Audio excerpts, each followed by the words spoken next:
just ask yourself, or I would just ask that you to stay on camera as often as you can. If members of the public are listening on YouTube or do join this, we do ask members of the public to leave your cameras off to allow our members to focus on their conversations with one another. I will ask members that each time you speak, you introduce yourself at least by your first name, and that the first time you speak with the group, you introduce yourself by full name. Finally, we try to not use the chat. Today may be a day where I need to drop things in the chat for you all as we revise them in real time if necessary. But otherwise, we ask everybody not to engage in conversation in the chat, as it can distract from our own conversation and can be particularly distracting from anybody using screen readers or other adaptive technologies. I do want to set out up front. Today is going to be a fast-paced meeting.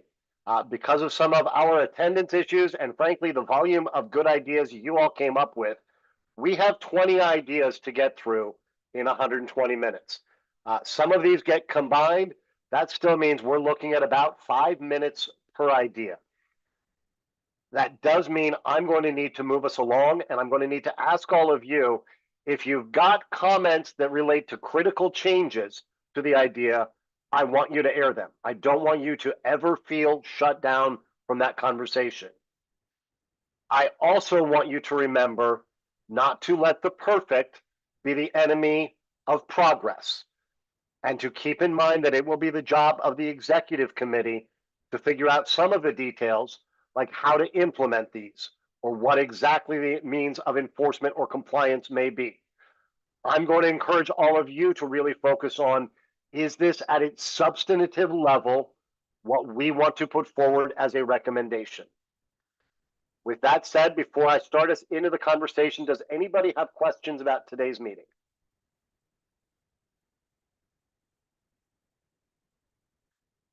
Okay, seeing and hearing none, I'm going to go right into it. Members, is there anybody who did not receive or have handy the document that has all of the ideas we will be voting on today?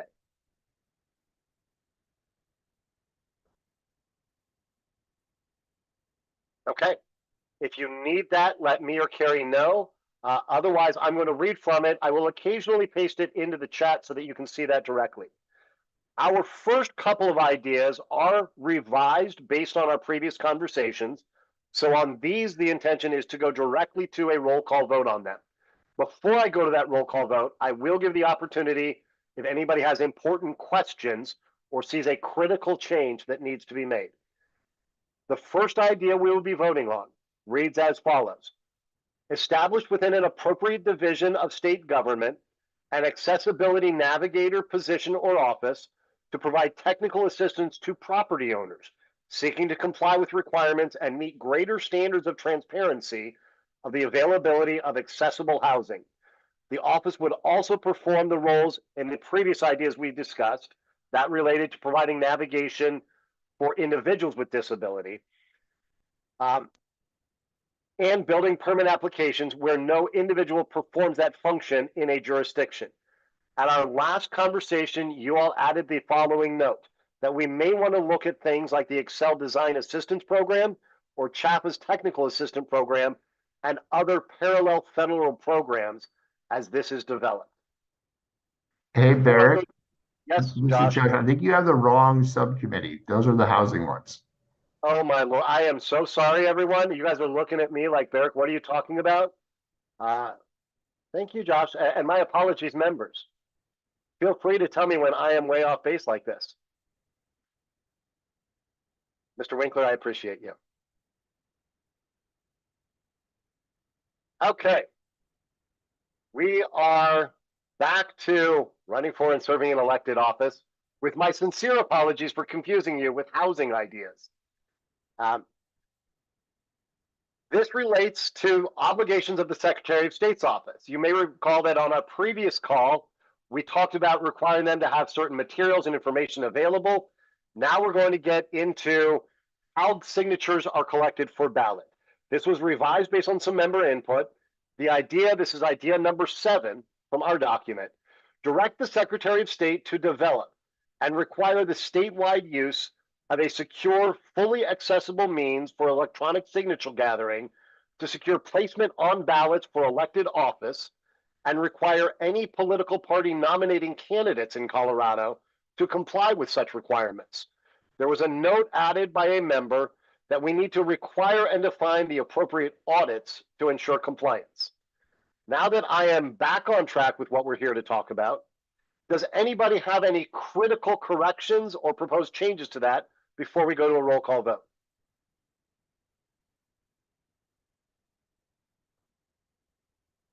I am seeing and hearing none, so we will go directly to a roll call vote. Rob Hernandez, Yes. Karen Bigelow, Yes. Shannon Callahan, Yes. Chanda Hinton. Yes. By a unanimous vote of the members present, that idea will move forward as a recommendation of this committee. The next idea, which includes a revision based on member input, reads as follows.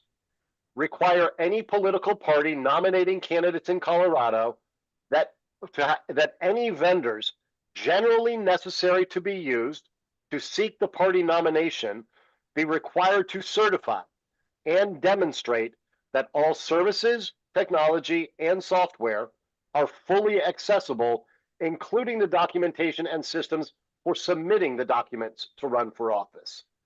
Again, a member requested the implementation note that we need to require and define appropriate audits to ensure compliance. On this item regarding the obligations of political parties nominating candidates, does anybody have any critical changes or points of discussion? Then we will go to a roll call vote, and I'm going to occasionally mix it up to keep everyone on their toes. Chanda. Yes. Thank you, Chanda. Shannon.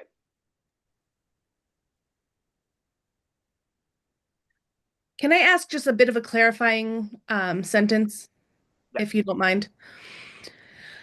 From my understanding, yes, it's common sense, but the word require, if it's required, then what's the consequences of it not happening? Like, am I understanding how the two of them are related? Because if it's nothing, then it requires nothing.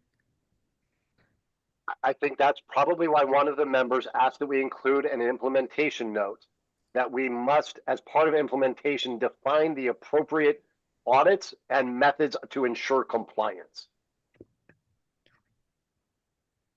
So essentially at this point, Shannon, we're moving forward the idea and telling the executive committee, you need to define how you are going to provide enforcement and compliance. Okay, thank you. Then yes. Thank you, Shannon. Karen, Yes. Rob. Yes. Thank you, Rob. The next one, I'm going to take a breath because you all suggested combining 4 different ideas. So let me roll all of these into one. This is when we start getting into employment and the rights of individuals and how we're going to ensure access. The idea as combined now reads as follows. Enact a comprehensive recruitment, training, and hiring strategy for government employment to ensure access for individuals with disabilities. As part of this, number 1, require state agencies and encourage local government to ensure entire job application process is fully accessible. 2, conduct an assessment of the reach and accessibility of the hiring platforms and pipelines to specifically include recruiting and marketing of positions to Coloradans with disabilities. 3, require appropriate training for human resource staff and hiring managers on all ADA and CADA requirements and on best practices for the full cycle of hiring, including accessibility of job postings, applications, and any accommodations for interviews, hiring exercises, or other elements of the process. 4, provide resources, trainings, and support to educate hiring managers and staff to foster a culture of inclusiveness and support for individuals with disabilities, including, but not limited to, general office norms, leadership, training, and as part of diversity, equity, inclusion, and accessibility efforts. And 5, provide resources, training, and supports to educate hiring managers. I'm sorry, this is That's a that's repeated there. duplication. Thank Yep. you. Yes. We will strike number 5 and end with number 4. I do want to name there were no wording changes to those elements. It's the combination of multiple pieces. Because there's a lot to that, rather than just critical issues, I want to open it for brief discussion. Shannon. So I just want to bring up to some members who weren't here for the last meeting. We asked for the third-party platform to require accessibility. Can we add something in that sentence saying that if somehow the party uses a government platform to get that job description that they required to provide access to that? I don't know if that makes too much sense. Shannon, I want to make sure I'm understanding your ask. I remember we had 2 different conversations. One was about the platform the government agency uses. We had some guests join us who had concerns that there are job posting sites that scrape all of the listings from sites, and we can't control those. Where is it that you'd like to address the platform in here? So I realize I also didn't introduce myself. I'm sorry. I'm Shannon. I'm referring to number 1 because the sentence says requires a state agency and encourage for the job application process is fully accessible, but the third-party platform, like you mentioned, that they're not the government's unable to control that. So how do we support that transition when they're copying and pasting and it's not accessible, and we want to force them, like if they try to click it and it reroutes them and it's not that direct access link? Because I'm not an IT expert, I don't have an answer. Shannon, what we may want to do is include an implementation note that the state will need to enact a method to limit the posting of ideas to non-accessible platforms, if that would work for you.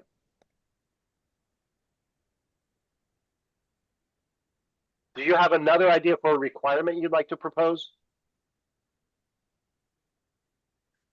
It's more of adding like just a word there that the state government takes that action, but I want to make sure that third party, like they have to come to that actual area in order to get that accessible link. I'm not sure I'm entirely following. We can require that the state and any of its platforms that they use are accessible. I don't know that we can set requirements on unrelated parties and what they do with state information. And this Okay, is got it. Thanks.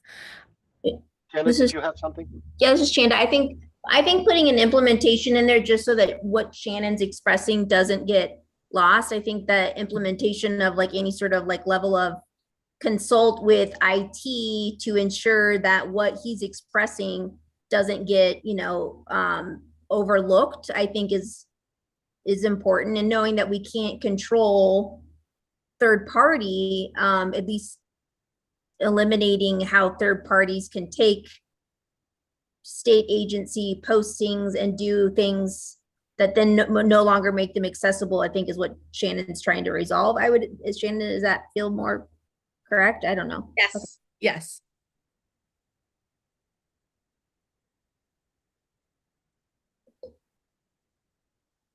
So I am just working in real time, and Shannon, I want to check this with you. I've added a note on the document that the state should take all efforts and consult with the Office of Information Technology to minimize the incidence of third parties replicating state agency postings and altering them in any way that reduces accessibility.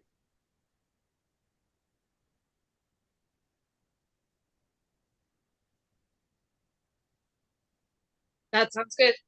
Okay. Then with that, I'm going to go to a roll call vote on what is the combination of ideas 1, 3, 5, and 6. Rob? Yes. Karen, Yes. Shannon, Yes. Chanda. Yes. Thank you. Our next idea is the combination of what was ideas 2 and 4 with the addition of an implementation note. It now reads as follows. Assess and consider restructuring where appropriate, incentives to hire and provide career pathways to individuals with disabilities. As part of this, minimize unnecessary formal prerequisites for jobs and place appropriate value on lived experience. As an implementation note, we will need to determine an appropriate methodology for setting goals of hires and monitoring. Points of clarification or requests on this after revising to include 2 and 4 together.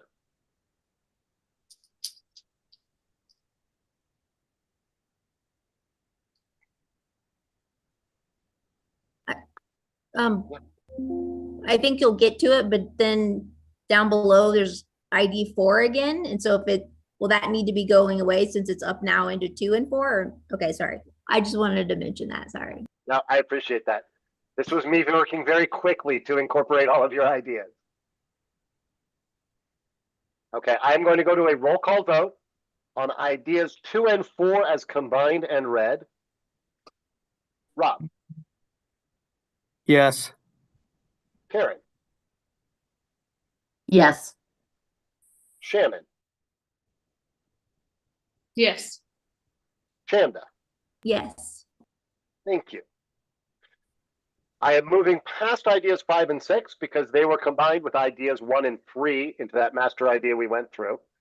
There were no comments on, 7, let me just double check my notes. 7 reads as follows. Provide resources, supports, and experts to help employers understand the value add of hiring individuals with disabilities and to help them navigate questions, including but not limited to those regarding reasonable accommodations.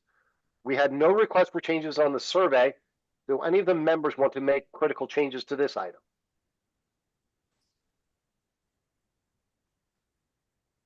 Chanda, question? No, I just think that I thought it was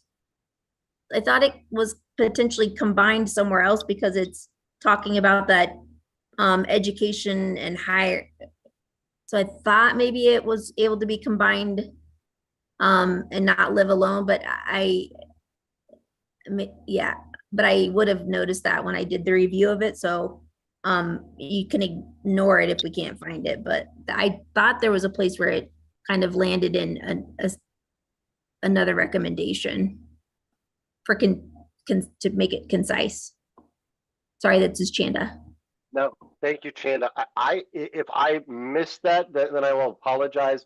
When I was looking through some of the comments, I think we kept this separate because the ones we combined had to do with the role of the state in its hiring, and this was about providing supports to employers and third parties. If it's okay, Chanda, what I'd like to do is take a vote on this, and if we find a place to combine it, we can revisit it. That sounds good. Thank you. Okay. So let's do that. Let's go backwards. Chanda, you're up first to vote. Yes. Shannon. Yes. Karen. Yes. Rob. Yes. Thank you all. By unanimous vote of members present, that idea will move forward. We will now go to idea number 8 that is revised to include an implementation note. The idea reads as follows. Require any software purchased, licensed, or utilized by government employees to have accessibility functionality sufficient to ensure its use is not a barrier to employment, promotion, job performance, or opportunities. As with some of the other ideas, a member has asked for an implementation note that we will need to establish a means of monitoring to ensure compliance. Points of discussion on this item. Rob. Rob Hernandez. I would say, simply put, it's already required. So by us putting it to a vote, it's just nothing more than elaborating maybe the monitoring system, but it's already required. Let me ask the group, and Rob, I appreciate you bringing that up. Would the group like to move forward with a specific recommendation around monitoring, or would you like us to add language in the narrative of the report that there are items that are already required and that I don't want to frame it as a formal recommendation. There are items that are already required and the state should ensure compliance and enforcement with all of those issues. That's what I think it should do. Yes. So with that, what we will need to do is take a vote against this being a recommendation, and I will take your direction to include it as implementation narrative. So if we are not going to include it, we will need to vote no on this. If you'd like to include it, vote yes. Rob, to you first. No. Well, Jim. hold on. Did I say something? Oh. Let's back up and have discussion. Yes. Okay. So I say no and recommending it, but I do agree with the monitoring part.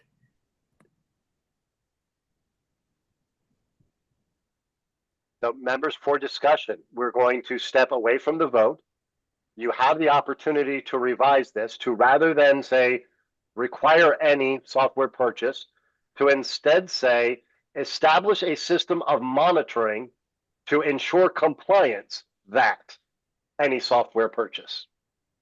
Is that where this group would like to go? And please know, when I offer words, I'm reflecting what I'm hearing. I am not proposing anything. You are reflecting what you're hearing, and that's exactly what we want. Okay.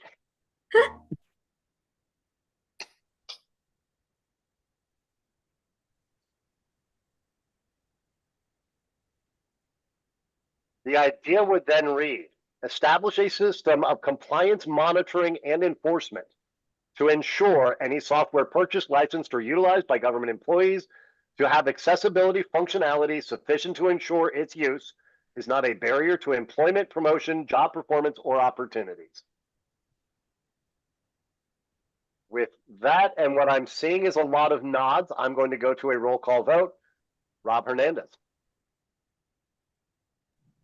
Yes. Thank you, Robin. Appreciate the assist with the group. Karen. Yes. Shannon.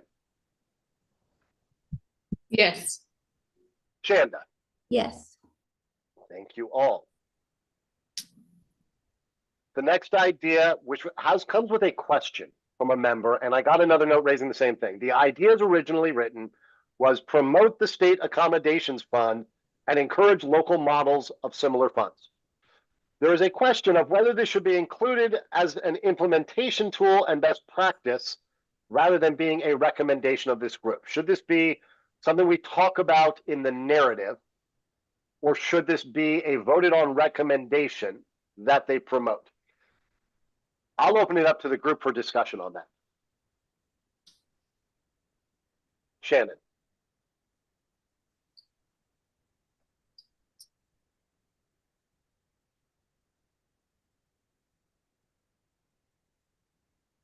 So is there already a policy there set up that, because it's saying that we are not providing, whether we're providing it or requiring it, is that the kind of policy we want to set up? And Shannon and Rob, I may ask you, because I know you've had some experience with this in Colorado Springs. The idea right now is to promote the existing state accommodations fund and to encourage local models, local governments to have similar funds. The state of Colorado has a dedicated accommodations fund that can be used. Different jurisdictions in cities and counties have different versions of that. They are not all the same. Rob, do you want to offer your thoughts on and experience with what Colorado Springs does there and how that does or doesn't fit with whether this should be a recommendation? Yes, Rob Hernandez here. Barrett, can you the objective of having that fund would be exactly what? Primarily as it exists right now, the state fund is used to cover physical accommodation requests for new and existing employees.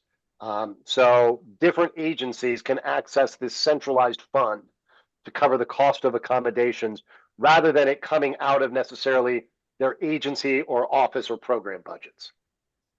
Okay. I think it's a really good idea because otherwise, my experience has been that there are times where it's been difficult to find the funding. Where had that been programmed into a budget of sort, it wouldn't have been an issue. And that prolongs the accommodation, which is not fair to the employee. Okay. I'm sensing between the lines that folks do want to keep this as a recommendation, but let me hear from anybody. Is there anybody who does not think we should go to a roll call vote on this?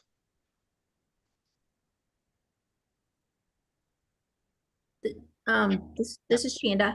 I'm just curious, again, I think that it might be appropriate to be standalone just because it does hold a level of weight when it's alone, but I do think that there's opportunity to put it with 2 and 4 as well, because it's about the educating of employers. And when you're doing the education of employer, I mean, I think that then making them aware of that in that process, like, I think it should be bundled into that, because if it's not, then yeah, that would be my recommendation, but I would vote on it single by itself as well. But I just wonder if it's better suited to be in there with the other recommendation. And let me clarify, Chanda, because the state fund is not for private sector employers to access. So when we talk 2 and 4, that was providing education to businesses and private sectors. This fund, as we're talking about it here, relates to state government agencies accessing the fund. I just want to make sure you and I are talking the same things. Yeah, so I think ideas 1, 2, 3, 5, and 6. That's government agencies, right? Yeah. Yeah, it would. But So that would, yeah, 1, 3, 5, and 6, we coupled the ideas around hiring, recruiting, and training. This could certainly be that continuum of how do you support new or current employees. Is your suggestion to move it up into incorporate that. this into?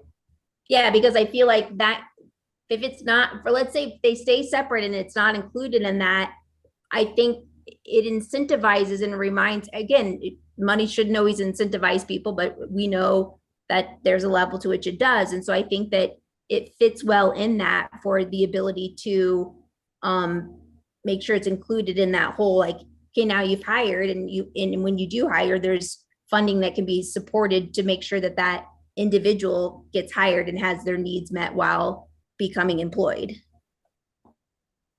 By a quick show of hands or thumbs or waving, who supports moving this up before I go to a vote on that?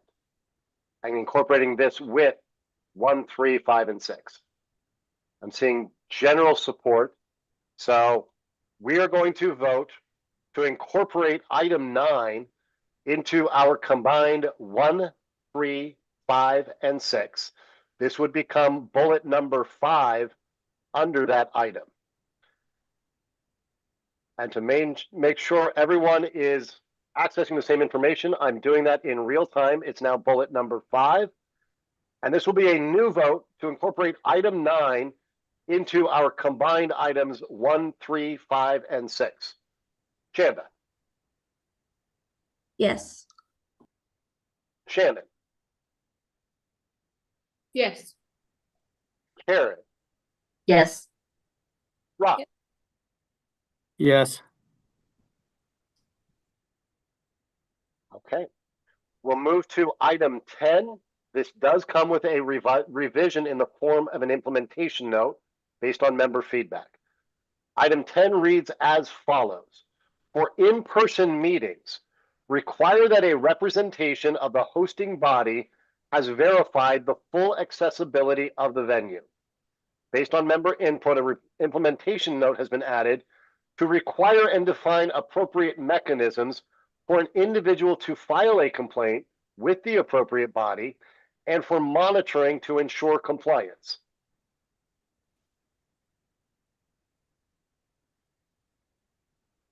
Points of discussion or questions or clarification on this item?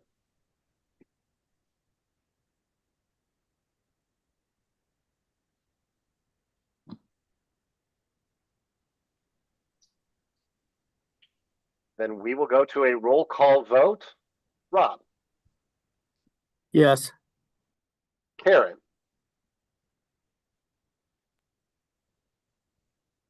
Sorry, yes. thank you, Karen. Shannon,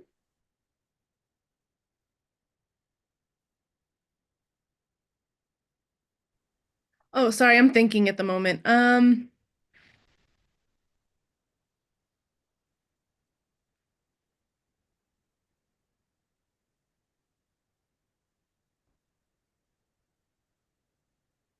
Yes. thank you, Shannon. Karen,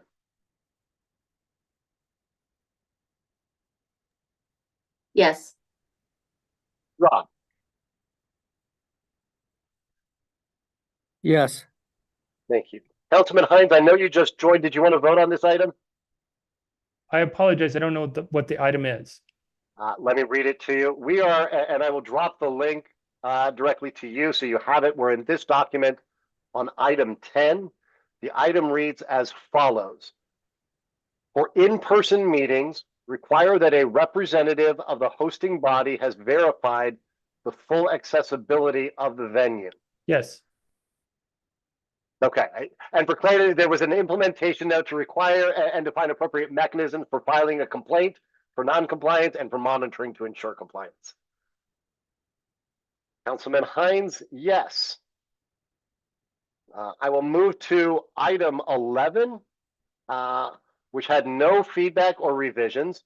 It currently reads as follows. Require any decision-making body of government, including but not limited to legislatures, county commissions, city councils, and other statutory governing bodies, provide accommodations for in-person and online meetings, including but not limited to ASL interpretation and accessible technology. I will just remind that this is an idea that got narrowed based on your discussions. It previously said require any meeting. You all narrowed it to require any decision-making body. Any points of discussion or clarification on this one? Shannon. Hi, it's Shannon here. I just want to clarify when it comes to the wording statutory government body. Could you give me a few examples so that I can understand like what I'm saying yes or no to and how far the meeting would go with that? Absolutely. So we talk about the legislature, county commissions, city councils, and as an additional item on that list would be statutorily created governing bodies. That might be where we have, for example, a board or commission that was created by statute and has the authority to govern over either a broad area of code or a specific piece of land or special district. But it's something that in statute was given governing authority.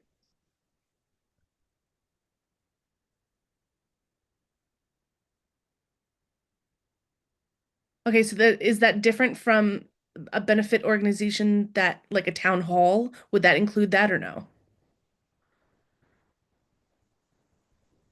So like if a town council joins the town hall, then that wouldn't be by the government. That's a for profit. Correct. This relates to governing bodies and government entities. Okay, thank you. Any other points of clarification or questions on this? Then we will go to our roll call vote. Rob Hernandez, Yes. Karen Bigelow, Yes. Shannon Callahan, Yes.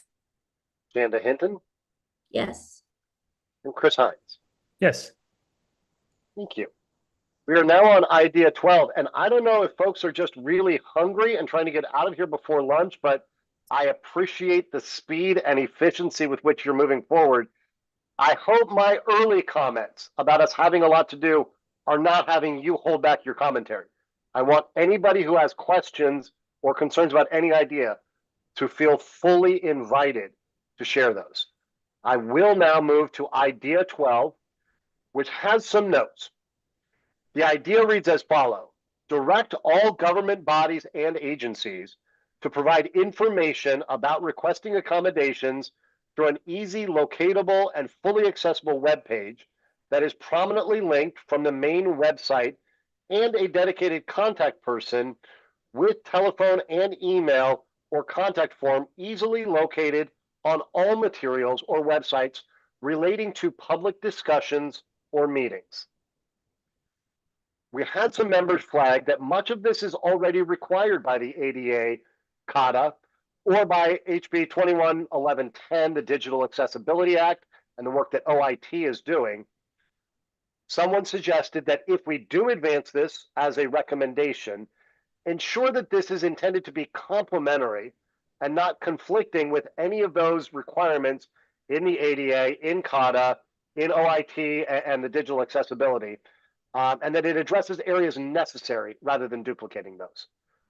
With that, let me open this up for discussion broadly on the need for this, the need to potentially narrow or to advance as is, and include that note that the members have flagged that this is not intended to be counter, contradictory, or separate from those others. Councilman Hines. Thank you, Chris Hines. I recognize and value the you don't want to be counter to or in conflict with.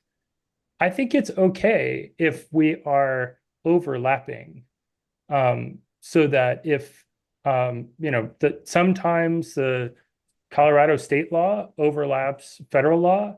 I know often the city of Denver will pass ordinances that are very similar to state law because Denver police like to enforce Denver laws as opposed to enforcing state laws. So I think that having an overlap and augmenting existing laws, I think that I'm good with that.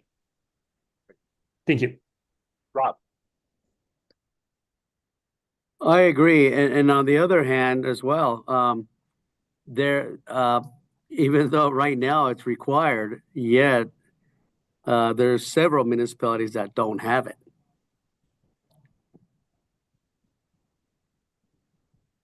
So, Rob, again, I'm not going to put words into anybody's mouth, but does that come with the request for the implementation note you've added on others, or not you specifically, this committee has, of ensuring there's a means of monitoring and enforcement on this?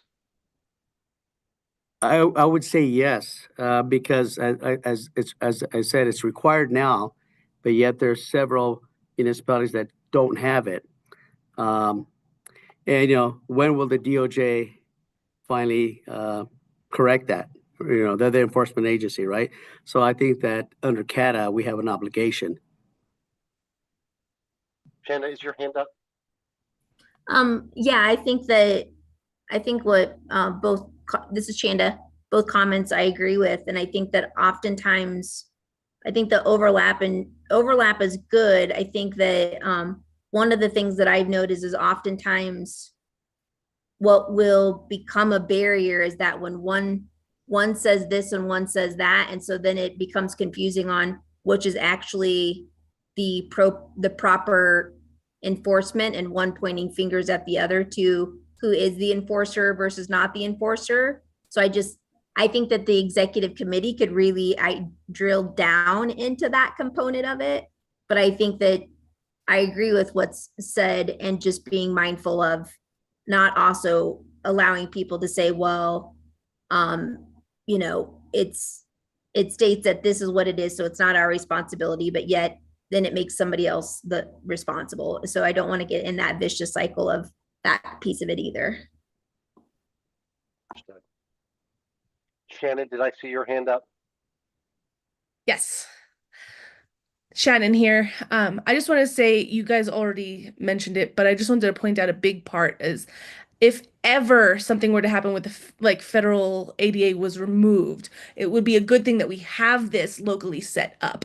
So if that gets removed, then we already have something that has that in there. So that's why I would recommend it and leave that important piece in there to keep them separate, just in case. Understood. Then let me read. You all have access to the document. I'm going to read it as revised in real time. It now reads as follows. Direct all government bodies and agencies to provide information about requesting accommodations through an easily locatable and fully accessible web page that is prominently linked from the main website and a dedicated contact person with telephone and email or contact form easily located on all materials or websites relating to public discussions or meetings. As an implementation note, when drafting the enacting regulation or legislation, ensure this is complementary, does not conflict, and addresses areas necessary rather than duplicating items in the ADA.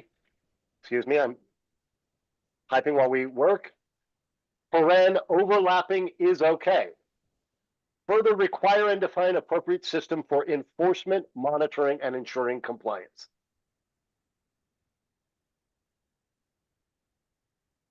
I'm seeing some thumbs up. Does anybody have questions before we go to a vote?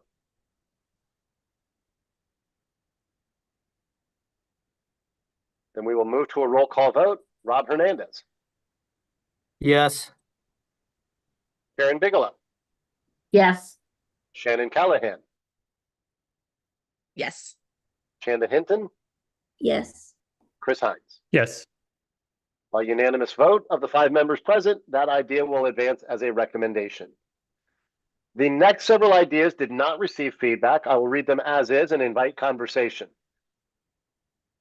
Idea number 13, require all state or local government decision-making bodies and committees that inform them to offer virtual, remote participation in any meeting that is subject to the public notification requirement of Colorado open meeting laws. Again, without commentary, I will just remind you, this was an idea that at one point started with you all drafting or us collectively drafting to require any meeting to have these provisions. Based on your own discussions, you narrowed it to requiring decision-making bodies and the committees that inform them, including any meeting that is subject to public notification requirements. Any points of discussion on this item?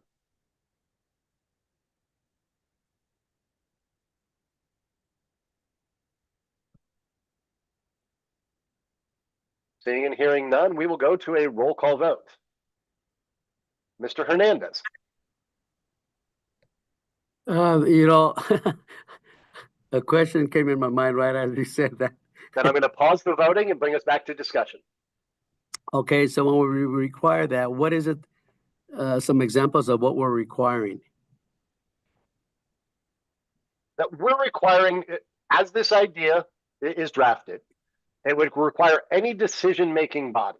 So a city council, a county commissioners, a legislative body, or the committees that meet to inform those decision-making bodies, that any meeting that is subject to open meetings laws and therefore must be publicly noticed must offer an option for virtual participation in those meetings.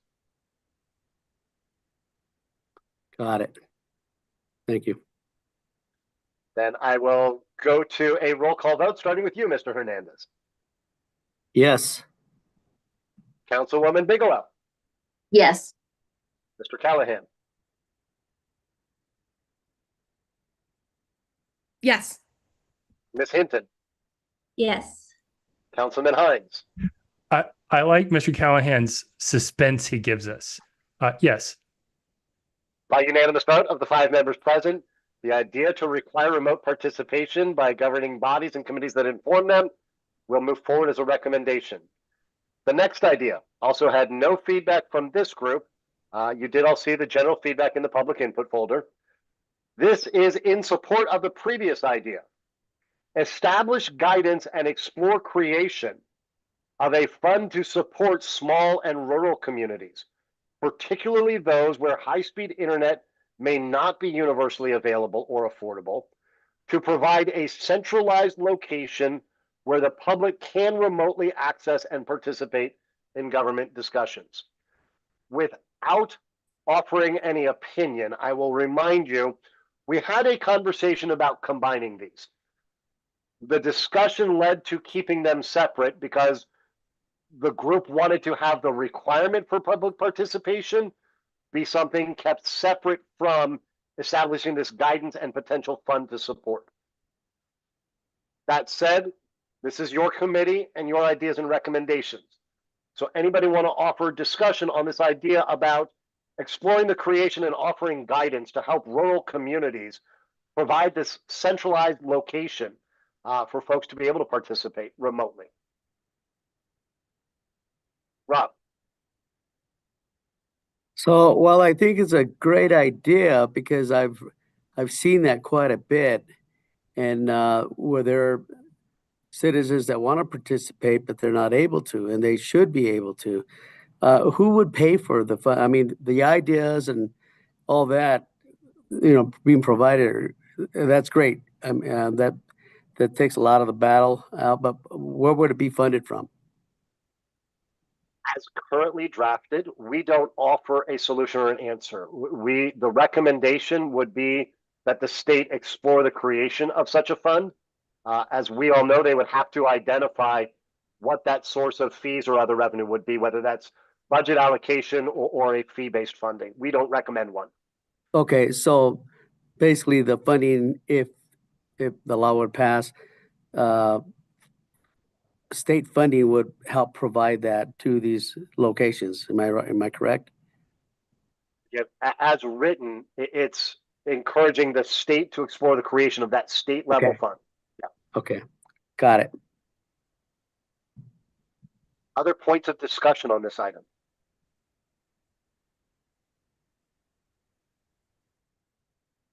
Then we will go to a roll call vote on supporting the prior idea for virtual participation, establish guidance, and explore creation of a fund to support small and rural communities, particularly those where high-speed internet may not be universally available or affordable, to provide a centralized location where the public can remotely access and participate in government discussions. Councilman Hines. Yes. Ms. Hinton. Yes. Mr. Callahan. Yes. Councilwoman Bigelow. Yes. Mr. Hernandez. Yes. By unanimous vote of the 5 members present, the idea advances as a recommendation. Our next idea is coming to you without additional feedback from the group. You saw the general public input. It reads as follows: develop and make available to all government agencies or bodies a toolkit for training government officials to increase awareness, minimize unconscious bias, and educate about the legal requirements and best practices for ensuring the accessibility of forums for discussion. This is a fairly broad one, and if memory is correct, this goes back to some of our conversations in February and March, where you all were talking about the need to educate people. But let me open it to all of you for discussion on this item 15. Councilman Hines. Thank you, Chris Hines. I don't want to, it's like you don't pick your favorite child. I don't want to necessarily pick my favorite idea or recommendation, but I think this is a pretty darn important one because even, I'm the first elected official in Denver's history, local, state, or federal, who uses a wheelchair to get around. And even in a conversation yesterday, one of my colleagues, another elected representative, was making decisions for me while I was present about accessibility concerns And I just, man, I don't, it puts me in a bit of an uncomfortable position to in a meeting correct a colleague when there are a bunch of other folks there present. But I was in that position where I had to do so. Otherwise, risk having the renovations to the city council chambers not be accessible. So I think this is pretty fundamentally important so that if there are people who don't feel comfortable, there is a resource to help colleagues understand, just as I am not going to advocate for the Chicano rights movement because I do not identify as Latino. I'm frustrated when other people advocate for the disability rights movement while not identifying themselves as part of the community. So I think this is a pretty important idea or recommendation. So I guess that's more a statement, because I don't know, we don't want to come up with priorities, is that right? We are not prioritizing at this point. Okay. I can certainly, Councilman, we will include with all of these, if someone was dissenting and had a dissenting opinion, that can be included. If someone has considerations or notes about any of these ideas, such as the importance or the value of it, I'm happy to include those in the report if you'd like. Yeah. I mean, I think this is an important component for any community to have a neutral, unbiased way to advocate on behalf of that community, so that the community doesn't feel forced in uncomfortable situations to advocate for themselves. So anyway, so I'll definitely be yes, but I guess I'm just trying to underscore how I think this is an important idea. Thank you. I appreciate it. And Carrie, I will ask you to flag and highlight that in our notes so I can be sure to include, if this group votes this forward, to include the councilman's notes and potentially a pullout there. Mr. Hernandez. So out of all the questions, when I saw this question, it was easy to answer. It was a quick yes for me, because it's something the federal system already does. And as an ADA manager, in all my years, you don't know how many times I've leaned into that toolkit, and that toolkit is really important. So I agree with Councilman Hines. Is everyone comfortable with us going to a roll call vote then? This is Chanda. Chanda, The only thing I'm curious about is whether, if this is a part of their training, is it to ensure that it's not only available to them as they remain in that position, is it part of like their onboarding? Because I think onboarding and then being available ongoing, sometimes we have to see things like 7 times before so I just want to make sure that it's just not like, oh, develop something when if it holds so much weight. I think that there needs to be some sort of implementation as to where can it really live, to ensure that it's going to be a part of some sort of onboarding process for government officials. Like because otherwise, like, it'll just be a recommendation that doesn't really have an identification of where it lives. So I'm just drafting language for consideration. That would be an implementation note that the resources discussed should be incorporated into new employee onboarding and periodic professional development for all staff. Does that get it what you're intending, Chanda? Yeah, that's a good overview. Okay. Thank you. No, thank you. And if I ever get it wrong, just say, Barrick, you're being an idiot. Here's a better way for it. I take no offense here. With that, let me read the idea and the note, and we'll go to a roll call vote. Develop and make available to all government agencies or bodies a toolkit for training government officials to increase awareness, minimize unconscious bias, and educate about the legal requirements and best practice for ensuring the accessibility of forums for discussion. As an implementation note, the resources discussed should be incorporated into new employee onboarding and periodic professional development. Mr. Hernandez. Yes. Councilwoman Bigelow. Yes. Mr. Callahan. Yes. Ms. Hinton. Yes. Councilman Hines. Yes. Thank you all. By unanimous vote of the 5 members present, the idea with the implementation note will move forward as a recommendation. We have 2 more ideas in this section. Then we have 1 big idea and 1 undiscussed topic that has been flagged. The next idea comes with 1 minor edit. It previously really read, establish a set of statewide standards. Based on member feedback, it has been revised to read, establish a set of statewide minimum standards and an advanced set of, the revision would be a set of statewide required minimum standards.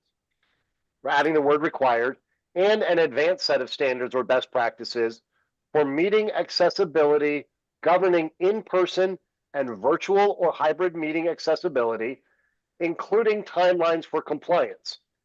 In implementing standards, allow local jurisdictions to develop their own policies that meet or exceed the state standards and provide a range of options and best practices that can be adopted. Again, the revision here was, it originally said to establish a set of statewide minimum standards. The suggestion was to instead add required standards. Points of discussion. Mr. Callahan.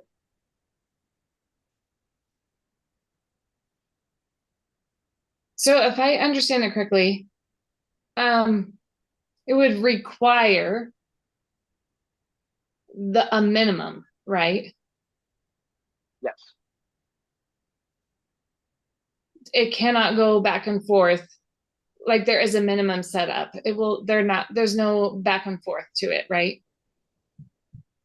As drafted, there would be a set of required minimum standards. There would be optional advanced standards. A local government body would have the option of creating their own, but those could not be less than the required minimum standards set by the state.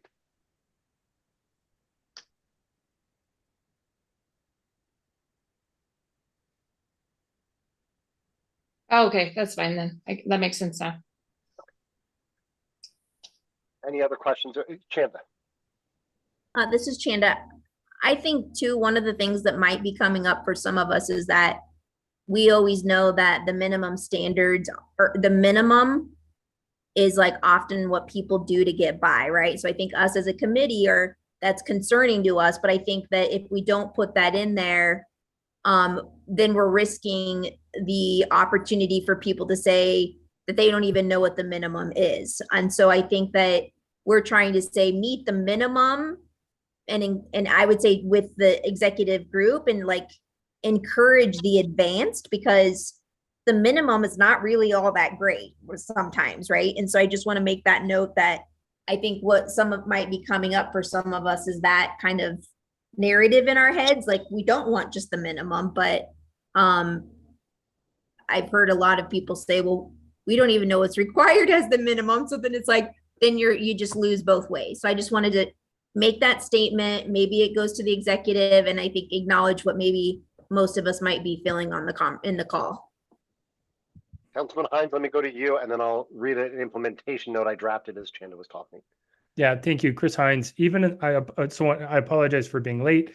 The meeting that I was in, I was saying the Americans with Disabilities Act is for the developer or company that couldn't care less about people with disabilities. So in the implementation note, I would suggest that the minimum standards would exceed the federal standards. Thank you.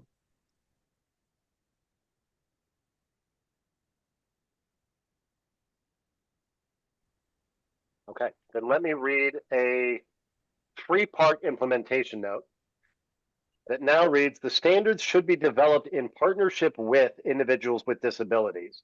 And adoption of standards greater than the minimum should be encouraged or incentivized. Further, any standards developed should exceed the minimum federal standards. Do those notes capture the multiple ideas I was hearing? Okay, then we will go to a roll call vote. The idea or recommendation has not changed other than the addition of the word required. We have added the implementation note for the co-development with individuals with disabilities of these standards, the encouragement and potential incentives for adopting greater standards, and the emphasis that these must exceed federal standards. Mr. Hernandez, before we go to a vote, you have a point of discussion. Okay, so I'm thinking about the standards here because this is what I deal with a lot. I mean, I understand what Councilman Hines is saying, but can you give me some examples of where it would exceed?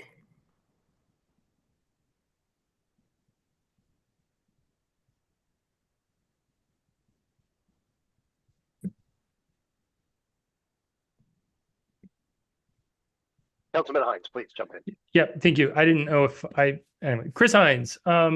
So I will share in that conversation that I was talking about yesterday. It was not about it was governing in person.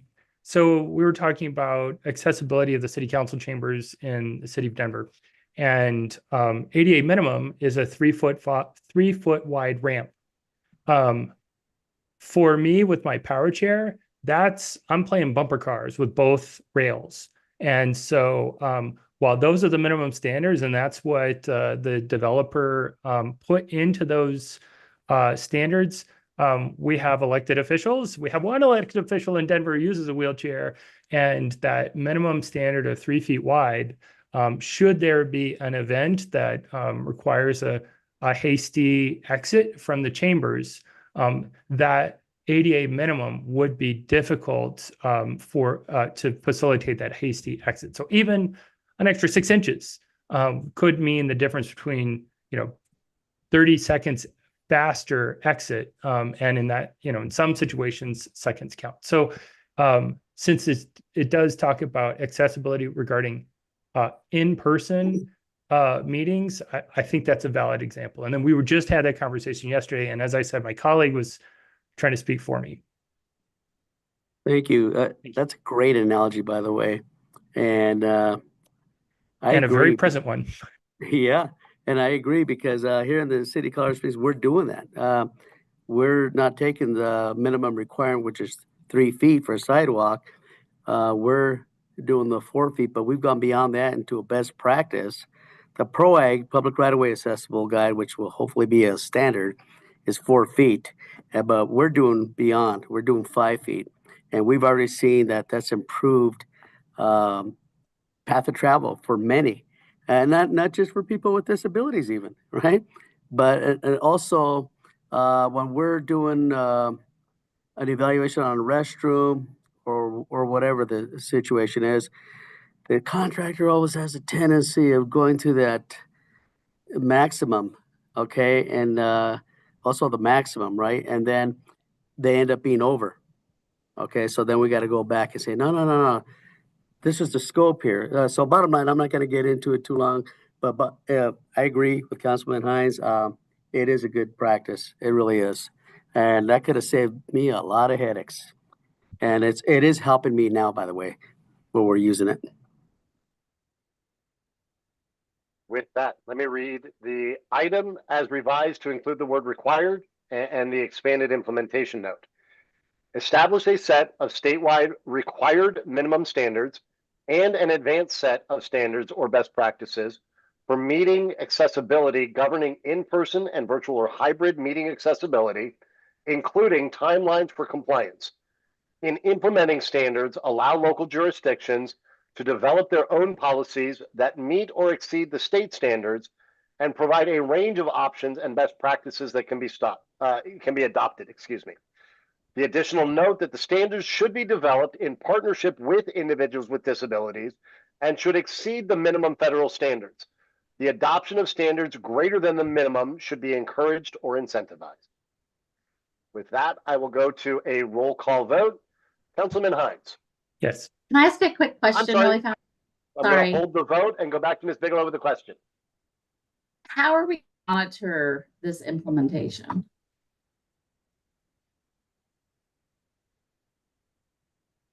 We don't currently have a means. If you'd like to add an implementation note that we need to ensure that, we can absolutely do that. I'd like to ask Rob and Councilmember Hines, do you think we need to do that? Because it feels like otherwise it's very open-ended, and a lot, what I see myself is that if there's not something to hold people accountable, it just won't happen. Councilman Hines? Thank you, Chris Hines. I apologize. Will you repeat the question? Yeah, I'm wondering how we're going to monitor to make sure people are adhering to this. Good point. And yeah, and we also have in the implementation note 2 uses of the word should as opposed to shall. So just throwing that out there as well. I'm not saying that it needs to change, but should is like, well, you might want to. Exactly.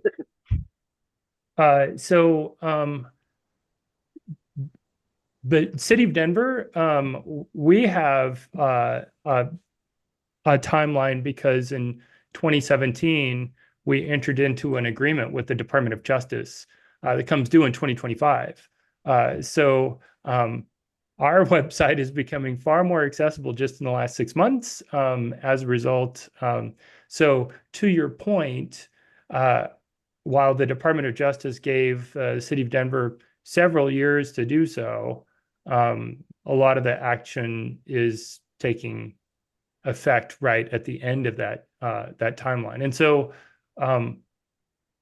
perhaps the implementation note is, do we send that to the executive committee and have a date with which these rules shall be promulgated?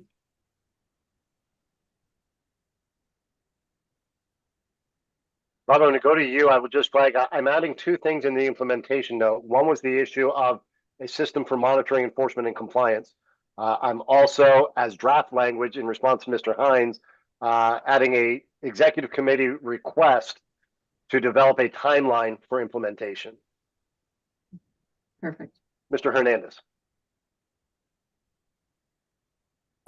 So here's what I would say to that. That's a good question. How would it be implemented? I'm not familiar with the state structure. Okay, to a level. So I am familiar with the federal structure as it pertains to the city and all local state government. So the DOJ is the enforcement authority, okay, for the ADA. So they are the agency or the department that implement the standard, okay, and even in some cases guidelines through other agencies like the U.S. Access Board. So we would have to, I guess, who would be that that department within the state that would be the mirror, if you will, of DOJ. Okay, they would, because if we have CATA, right, Colorado ADA, then that's where that would come from. That's where it would be implemented. And likewise, DOJ is the enforcement agency, so they monitor, they evaluate, they settle. CATA, whoever that department's going to be in the state government will do the same. They would do it at the state level. They would be the enforcement agency. They would monitor. They would do whatever they have to do. I'm just not familiar with all the structure, though. And I will offer with clarity that I am neither a lawyer nor did I stay at a Motel 6 last night. I will share that a number of our other committees have had this discussion of how does this get enforced. And historically, many of these, the burden fell on the individual to go file a complaint and seek to have it remedied, which is why many of the ideas you've seen move forward from some other subcommittees have included this note that rather than relying on someone to seek relief, to create a means to ensure monitoring and enforcement. So Rob, I just offer that to say that that doesn't answer specifically who it would be, but the recommendation of this implementation note would be directing that someone needs to be tasked and a system for not just providing people the opportunity to seek relief if they were wrong, but someone to proactively monitor and ensure compliance. Councilman Hines, your hand is up. Thank you, Chris Hines. I would hope that whatever is decided is standard across all the committees. As far as implementation and enforcement. So I don't have a magic recommendation. I would share that the complaint-based system for the Americans with Disabilities Act, the Department of Justice does not have the number of attorneys to fully enforce from the federal level the ADA, and most of the way the ADA is phrased really depends upon a complaint-based system.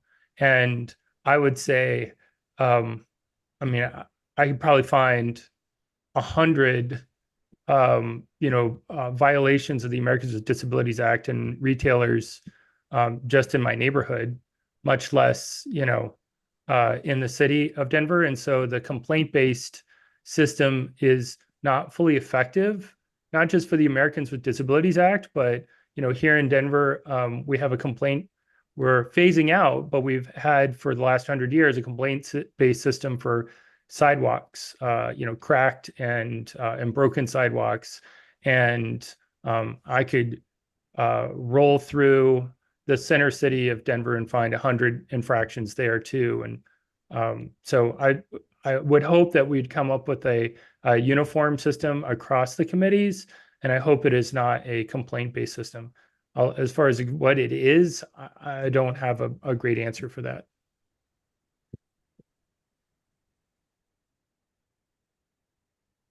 I'm muted. Rob, I'll get to you next. I just want to react to Councilman Hines and share, without offering any guidance to this committee on what your recommendations should be, I will share that the language used by the other subcommittees has not typically identified a particular body that should be doing the enforcement. It has used this language that there is need for a proactive system of monitoring, oversight, and enforcement. Rob? Yeah, and I don't know if that's Dora or the new office that the state has just opened, the accessibility office. But maybe we can make not a recommendation, or require that they implement a process as such. Otherwise, if we don't have a process that's required, then how is any of it going to follow? And Councilman Hunt, I don't know if your hand is back up or still up. What I will come to you. What I might suggest there, two things. One, Rob, I have been cautioned not to think that I can just back up a dump truck of every idea and put it on CDO, their new desk. I think they're going to have limited resources and a lot of asks already. One option, we could include a narrative paragraph in the body of the report itself, in addition to all the recommendations, stating that many of these ideas require proactive enforcement, and the state will need to identify the appropriate system for proactive monitoring and compliance rather than relying on the individual to seek redress when they've been violated. Would be one path we could go. Councilman Hines, your thoughts? Thank you, Chris Hines. The more I thought about it, when we have when the city issues liquor licenses or permits for food service, there is proactive inspection because we don't want a restaurant to store food in an unhealthy way or prepare food in an unhealthy way. And so there is a proactive inspection. And while I don't want to be prescriptive of exactly what model, happy to suggest that there are proactive. So maybe maybe CDU doesn't come up with actually do the enforcement, but they convene a stakeholder process. I don't know if a stakeholder process can convene another one, but to do an analysis of various proactive enforcement mechanisms or compliance mechanisms. And the more I think about it, there are a bunch of examples at the city level. I don't know about the state level, but there are a bunch of examples at the city level that could be used as a template. Thank you.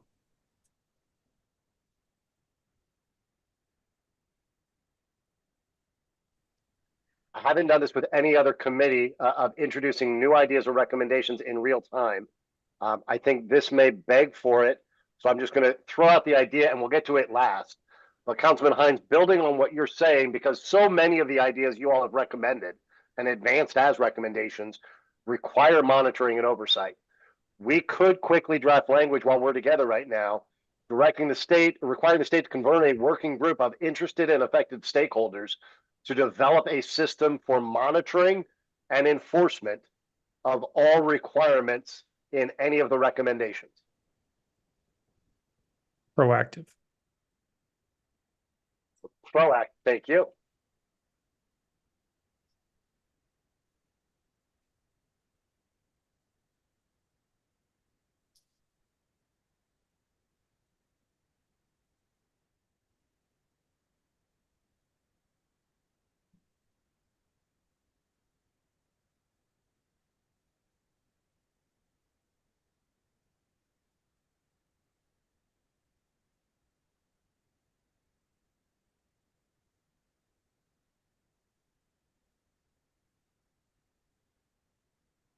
Go ahead, Chanda. I'm sorry, I'm just typing this and I'll come back to it. You go ahead.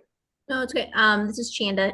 I am curious if you are making that as it's not a recommendation to, it's a brand new individualized, okay, great. And then, and I would say, can it be not just about the ideas of this committee, but ideas of all committees? So as I had just real quickly drafted it, and then we'll come back to our ideas. And I'll put this in the chat or you can look at it in the document. It would be convene a working group of interested and affected stakeholders to develop a system for proactive monitoring and enforcement to ensure compliance with all existing and future regulations and laws relating to the rights of Coloradans with disabilities. I had limited it to this committee. I will simply strike that. So it'd be all regulations and laws. All right, let's come to that in just a minute to vote on. I want to work through what we already have, if that's okay. So we are currently on the idea of requiring these statewide standards. We have an implementation note that the standards should be developed in partnership with individuals with disabilities and exceed federal standards. The adoptions of standards greater than the minimum standards should be encouraged or incentivized. And we're providing a note to the executive committee to incorporate an appropriate timeline for implementation and enforcement. With that and some healthy discussion, which I very much appreciate, we'll go to a roll call. Chanda, were you? I try to read body language. Okay. Mr. Hernandez. Yes. Councilwoman Bigelow. Yes. Mr. Callahan. Yes. Ms. Hinton. Yes. Councilman Hines. Yes. Thank you very much. By unanimous vote of those present, the idea will move forward as revised as a recommendation of the committee. We have one more in this section, and then I'll get back to that idea we just drafted together. This one, we talked earlier about a fund relating to certain local governments. This is a little different.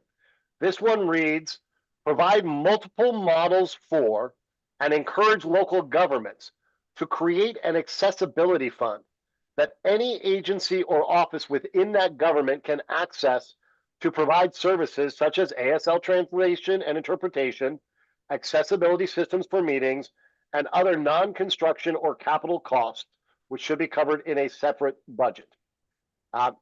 There's a note from a member that this is already an obligation and that municipalities are charged to provide, to budget to provide these services. I want to distinguish this from our earlier idea and provide some clarification on the member note. The earlier fund we talked about was relating to direct support for employees, whether that was accommodations or others. This relates to the government generally having the fund to access for things like ASL translation and interpretation, accessibility systems, so any of the other roles of government. It is correct that there is an obligation to do this. My understanding from the discussions you all had and from some of the guests we had is the idea here is to take the burden off of an individual office of government. For example, the Parks and Rec Department of El Paso County. And instead, what we're talking, your idea would be is to encourage the creation of a centralized fund that could be accessed to provide these. So if we needed interpretation for this meeting, there was a centralized fund rather than this office's or projects fund. But let's have some discussion about this. Mr. Hines. Thank you, Chris Hines. Here in City Council, Denver City Council, that's what we do. We have a centralized fund that that provides translation and interpretation services for anyone who needs it. Just to further encourage the use of it. So my budget isn't impacted should I want to have translation or interpretation services. So it makes me want to use it, or makes, council members want to use it way more. So I like the idea. Mr. Callahan. Yeah, Shannon here. If we had a separate fund, like if it's this, the office is separately required to do it and it's not part of the state, it's the own department, why can't they have like an own department fund? It's not responsible for each agency on their own. And there's a central fund that we could pull from. That's the idea we're going for, right? I like that idea. We can use a central fund and not require each individual agency to use their own. That's correct. That is the idea we're discussing here.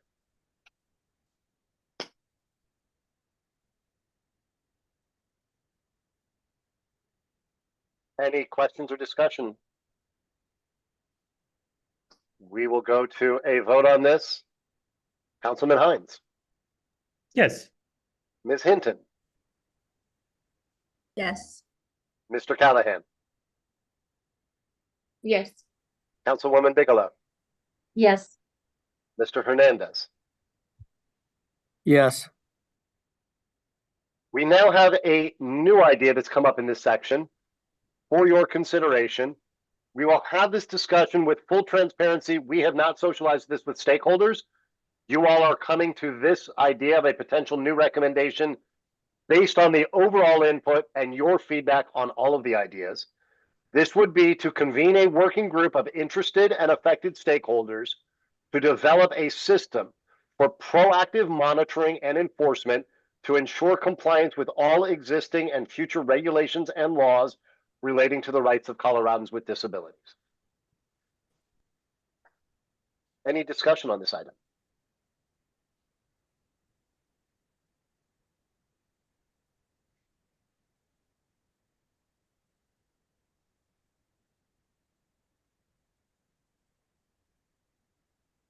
Shannon, you are being thoughtful. I don't want to rush it. Do you have anything you want to share here? Do you want to hold for a minute?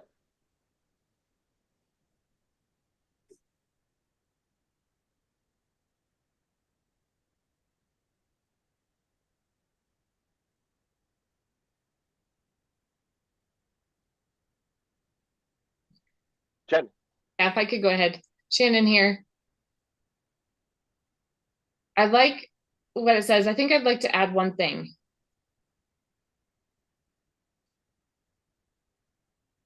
Like the person or agency that's described in there. Like if you're wanting help or support in an area, how would they look for that support?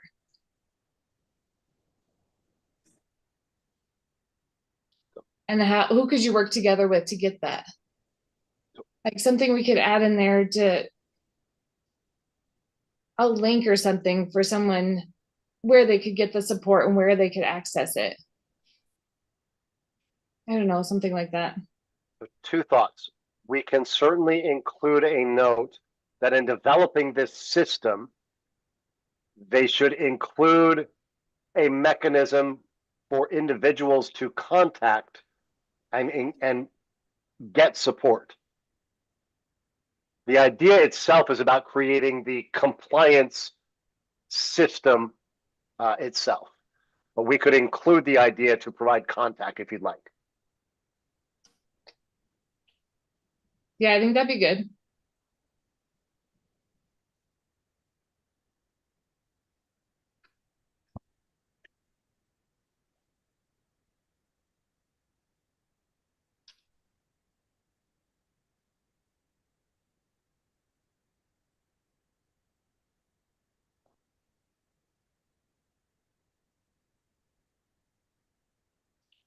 So I will add the sentence, any created system should include as a critical component a fully accessible means for individuals to contact the bodies and secure support.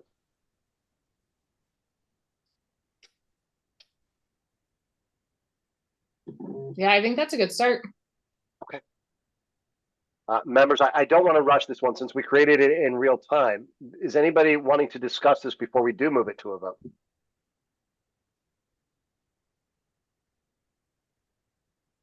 Okay, then we will go to a vote. Mr. Hernandez. Yes. Councilwoman Bigelow. Yes. Mr. Callahan. Ms. Hinton. Yes. Councilman Hines. Yes. A unanimous vote of the members present. This new idea becomes a recommendation. It was established based on all of your collective feedback in response to all of the public input on our ideas. We have one more drafted idea. We also have an issue not addressed that I want to provide some discussion for. The next idea is fairly lengthy, so bear with me. It's under best practices. It reads as follows.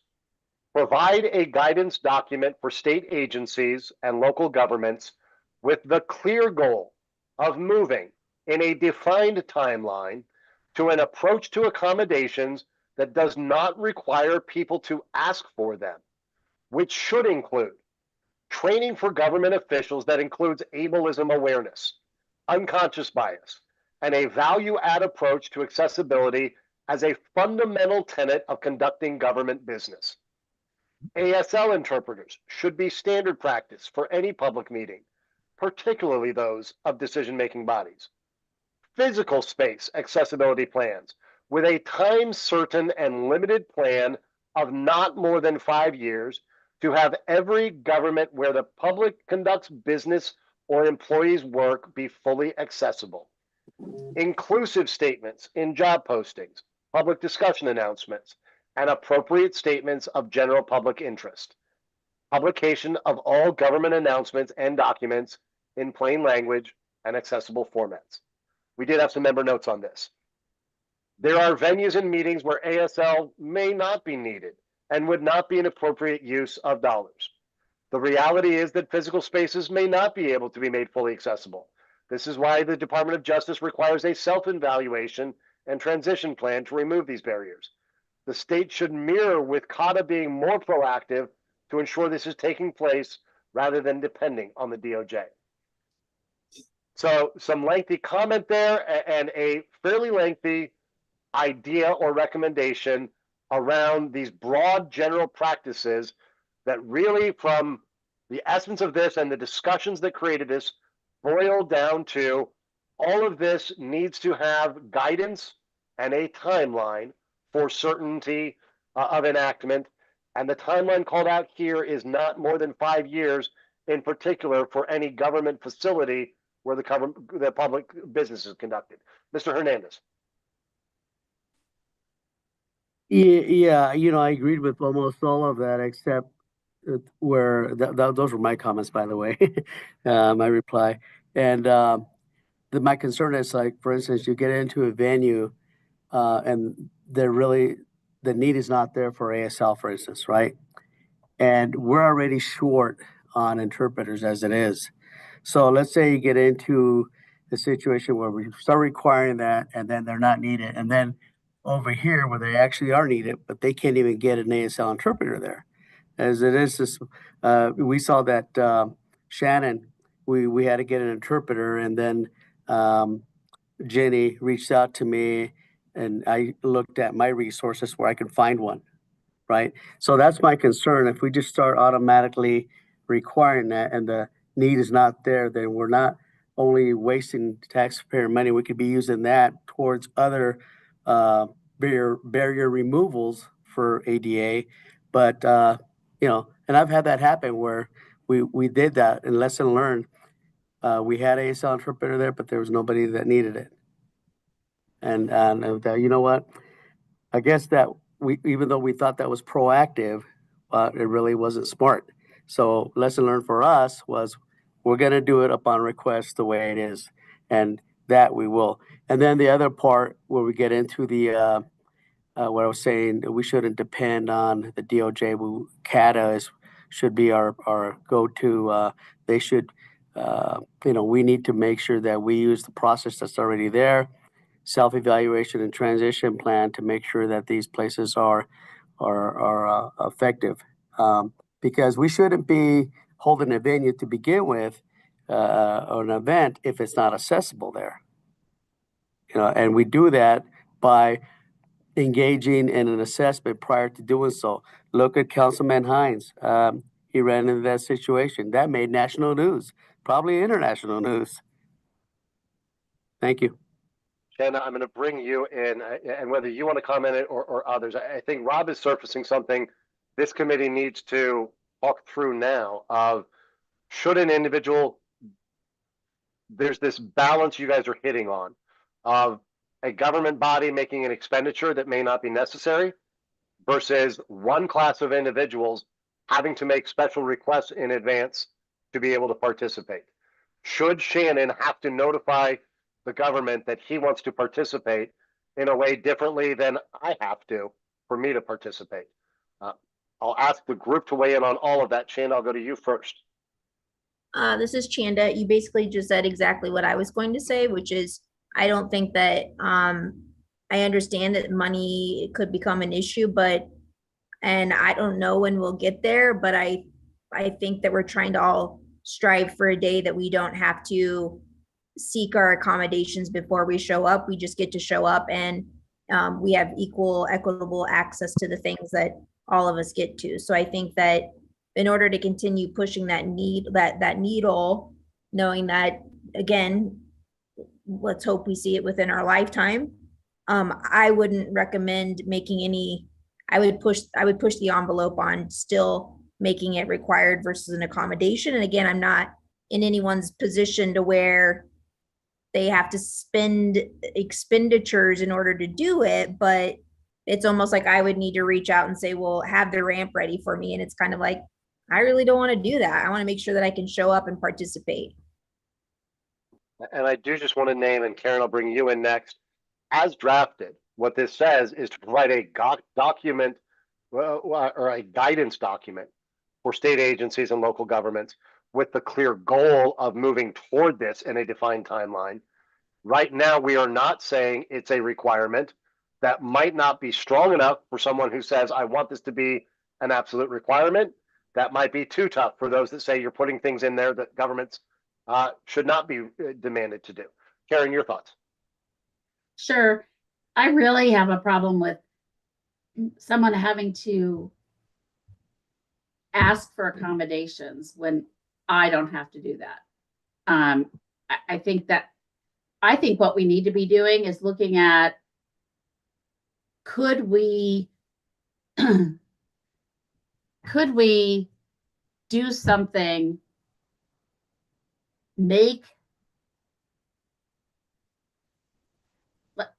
I'm trying to think of right now is when we're short on people in the workforce in certain areas, we typically use grant funding to help with education for those areas, right? So like they're doing with healthcare right now at all the community colleges, could we use some grant funding and somehow put out into the communities to get more interpreters trained? Is that something that would be worthwhile for us to be asking for versus just, hey, you need to find a way to make this happen, but let's come up with some actual processes or ways. Let's come up with what that answer looks like and not just the ask. Karen, I appreciate your thoughts. And again, I will never make recommendations to you. I will react to, and I will also share some surrounding conversations that have taken place. Okay. Number one, I want to thank both of our ASL interpreters who are with us today. As Shannon knows, we have had challenges securing ASL interpreters. We have at some meetings had them no-show. There is a shortage.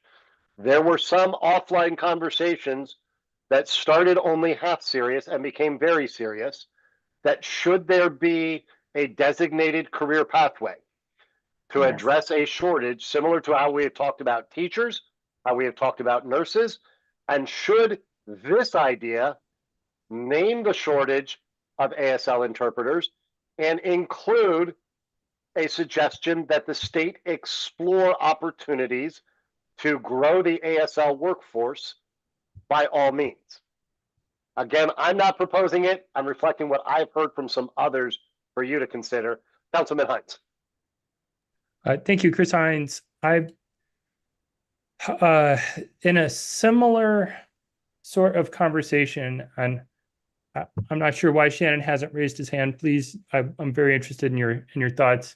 But in a similar conversation, we don't have enough elevator repair mechanics in Colorado, and the city of Denver has more than 8 elevator entrapments every day in the city of Denver. And so I have explored several times legislation with in partnership with our fire department, which does our elevator standards, and we can't come up with a solution because the best option to make sure we have compliant elevators is more inspection from trained elevator inspectors.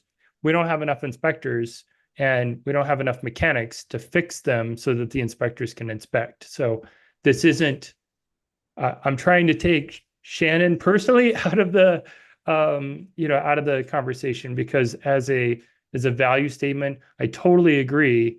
No one should have to ask to get to participate, and no one should be excluded.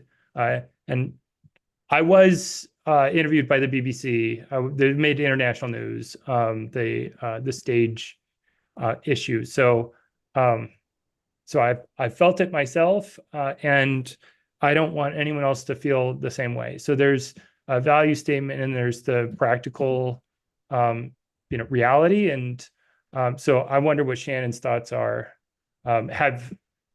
So Shannon, have you experienced that practical reality? And by requiring ASL interpreters, what are your thoughts about that practical reality? Thank you. Yes, thank you. So Shannon here.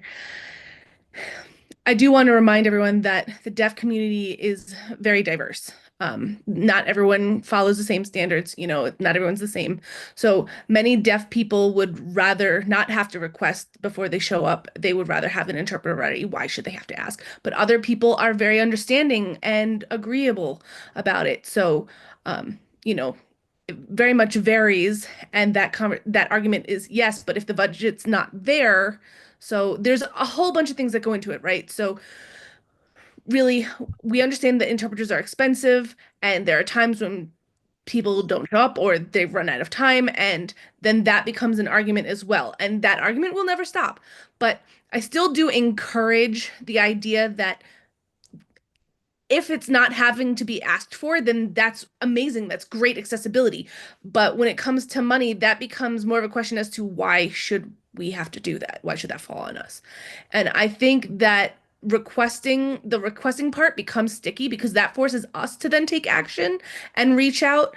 And so you would think that might make people feel good, but it won't. And at the same time, I'm motivated. If I want to go to a meeting, I want to go to it, you know?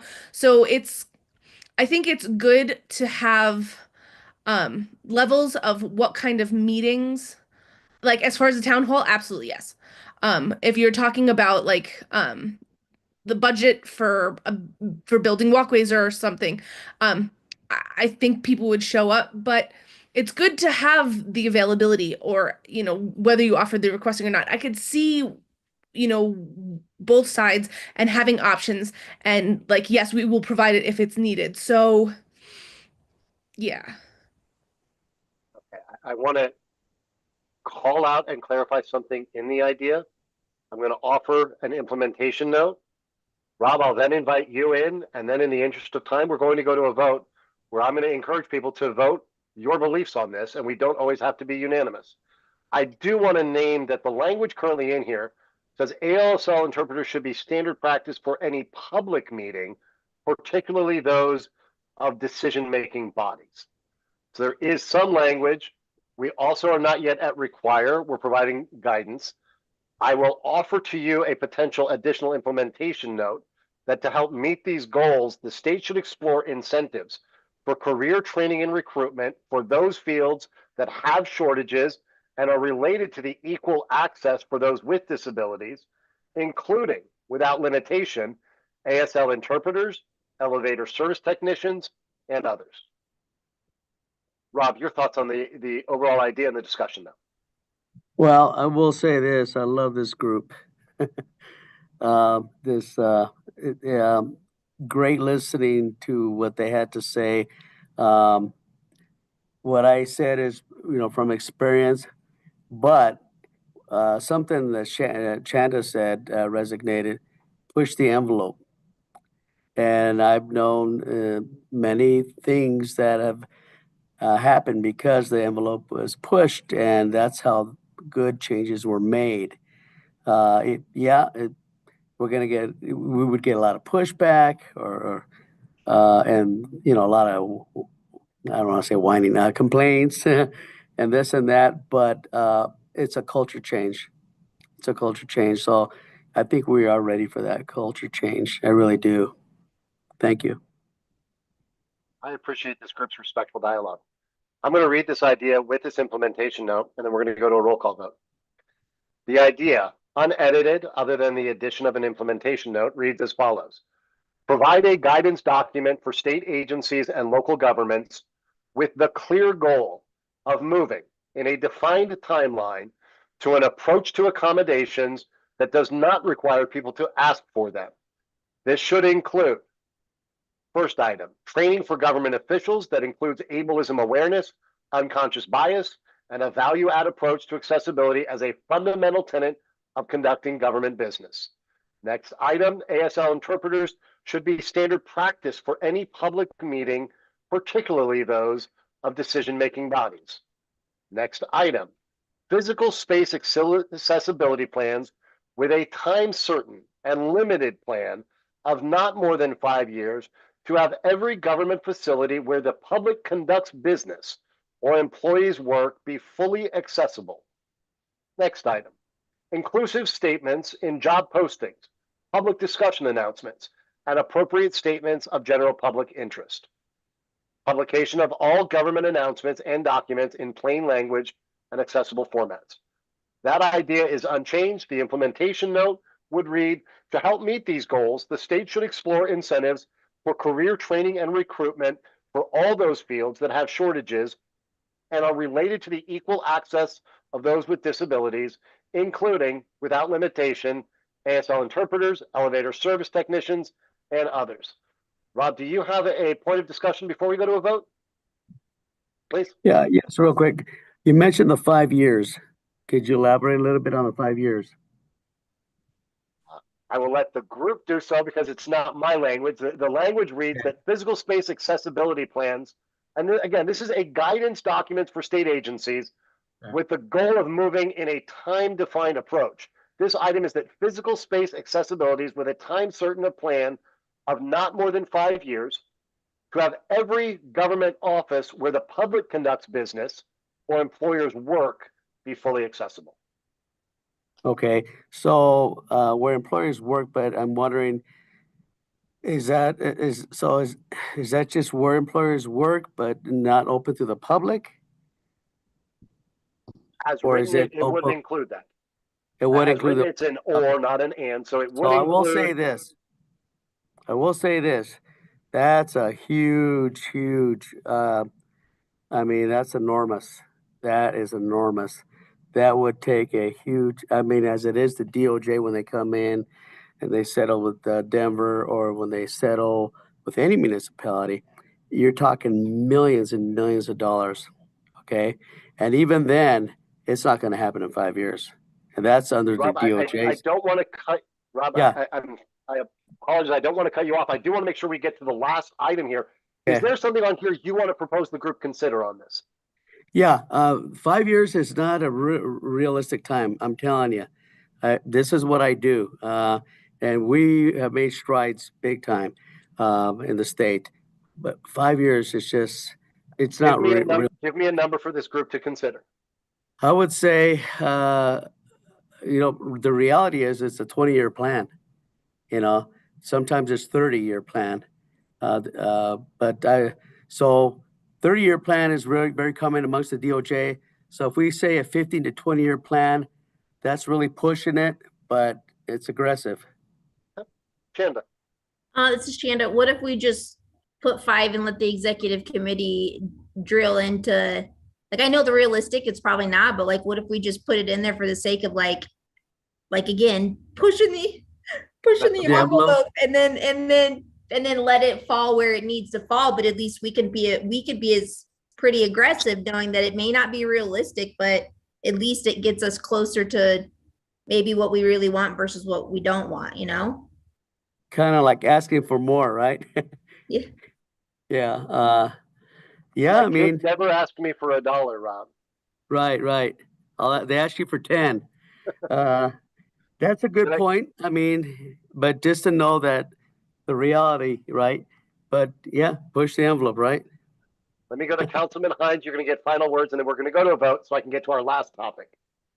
Hi, Chris Hines. Barrick, you actually, I've mentioned this once before. You corrected me because I was arguing on behalf of the external group in a previous conversation. You said, whoa, actually, that's not what we do here. What we do here is come up with recommendations that for the disability community. So with Rob, I understand where you're coming from. If you're okay with it, let's use 5 years as the stake in the sand, and then allow others to say that that's unworkable. Thank you. As soon as I am brought in to facilitate the task force on the comfort of budget officers, I will let you all know, and we will have a different conversation. For now, I'm facilitating the task force on the rights of Coloradans with disabilities.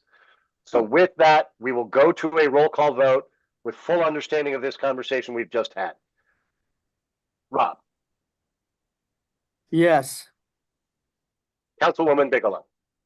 Yes. Mr. Callahan. Yes. Ms. Hinton. Yes. Councilman Hines. Yes.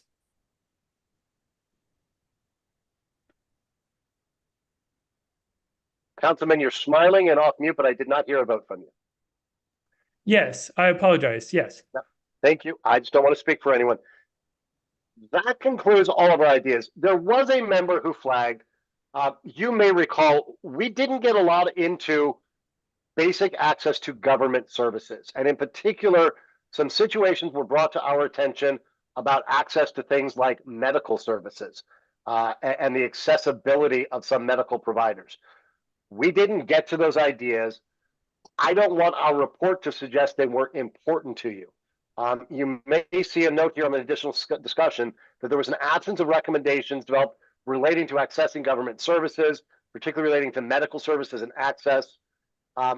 In the absence of us having developed specific recommendations or solutions, we need to discuss fairly quickly what this group would like to include in this report, which could range from highlighting that we had the limited discussion and that those topics remain unaddressed, or you could offer specific recommendations for some action to undertake a study, an audit, or the development of recommendations. But the member flagged, and it is correct, we did not offer recommendations or have substantive discussion on some of these.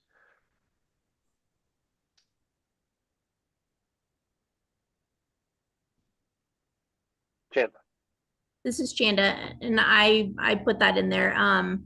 I don't know if I'm confused about government services. Like, am I understanding it inaccurately? Is this the committee where it's supposed to live? Like, that's where I'm getting confused, because if this is being covered by another committee, I am happy with not addressing it and letting it go. But if it's not, I think that as a disability task force, I feel like we would be doing a disservice to the disability population if we're not talking about how do we ensure that there is requirement and compliance of Medicaid providers to serve people with disabilities, and all of the existing requirements that are not in compliance. Again, this goes back to probably the DOJ, CADA, all that stuff that we say about who's really enforcing, because again, the ADA is not enforcing it because it's an individual to an entity, but yet these are basic Medicaid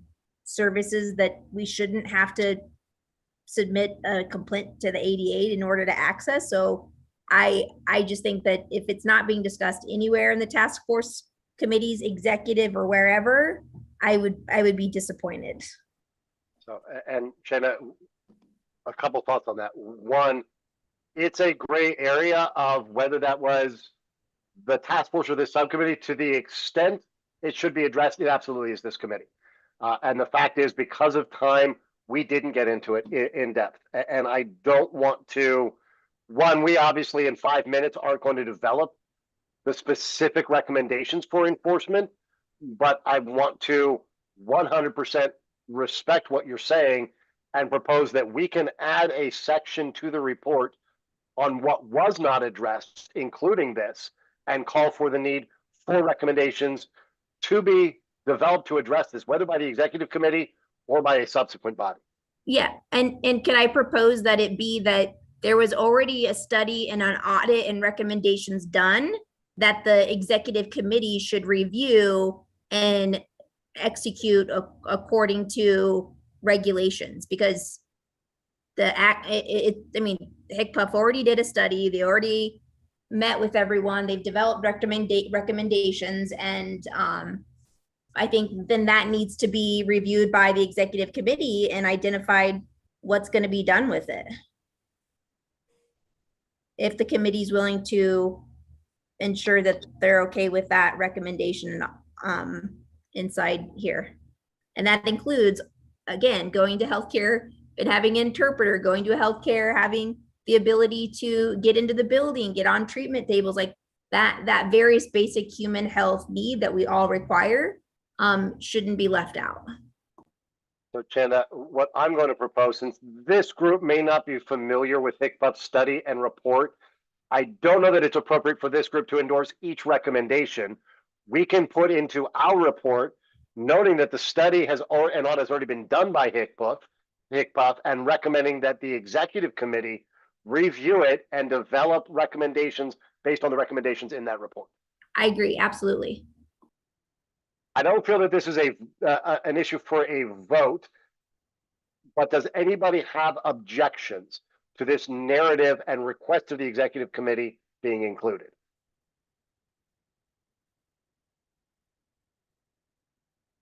Seeing none, Carrie, we will include that in the report with 3 minutes, I want to quickly go over process and what you should expect. One, we are working very quickly to tighten up and finalize the recommendations from all 4 subcommittees. We have one more meeting on Monday with housing. What we will do is no later than Tuesday, end of day, post in the Google folder and email all of you the final recommendations that this subcommittee has voted on that will go into the report. We have to deliver the full report with all subcommittee recommendations by the following Monday after Thanksgiving, which means that's what I will be doing while snacking on turkey over the holiday weekend, and Carrie will be helping me. We will realistically not have the opportunity for you all to review the narrative of that report. What I want to tell you is that narrative will simply be a review of the process we went through. The appendix of that report will include all of the agendas, any presentations, and any materials you all had the opportunity to review. What I will make sure of is that we get you the final recommendation language so that you see that and can offer to me any corrections or questions if you have them before anybody goes into the holiday weekend next week. Councilman Hines. I just wanted to thank Dora for being here. Thank the Lieutenant Governor who was here earlier, and Josh in the Lieutenant Governor's office, stakeholders, and Barrick, you and Confluence Policy and Strategy. This has been a fabulous process. So I just want to make sure that you're recognized. Thank you. Thank you very much. It means a lot to us. And I want you all to know, not only has it been a pleasure to support all of you, we have learned a ton from every member of this committee and this task force that we now take into all of our work. And I thank you for that. I don't want this to feel anticlimactic. This is our final scheduled meeting. What we are doing is working with Dora and the other subcommittees and the exec committee to find a way to recognize and bring everybody back together. We will absolutely send you notification of the executive committee meetings, which will happen starting, I think, about 10 days after Thanksgiving. Carrie, is it December 10th is the first meeting? Yes, December 10th will be the 10th and 18th right now we have scheduled. 10th and 18th. My bad news for the executive committee is they have 2 2-hour meetings scheduled. I'm going to be scheduling 2 more 2-hour meetings. As you all know, this takes a lot of time to work through. So the executive committee will have at least 4 meetings where they go through these recommendations. We're also talking with them about the opportunity to continue getting public input on what will now be your formal recommendations. So next week on Tuesday, I will send you a link to the final recommendations so you can fact check me if I got anything wrong or they need cleaned up. After that, we'll get you notification of all of those executive committee meetings. We'll also let you know when we're all going to get together. I want to thank all of you for all of the time, particularly how thoughtfully we moved through today, which I know we threw a lot at you. Thank you all for the opportunity to be with you through this.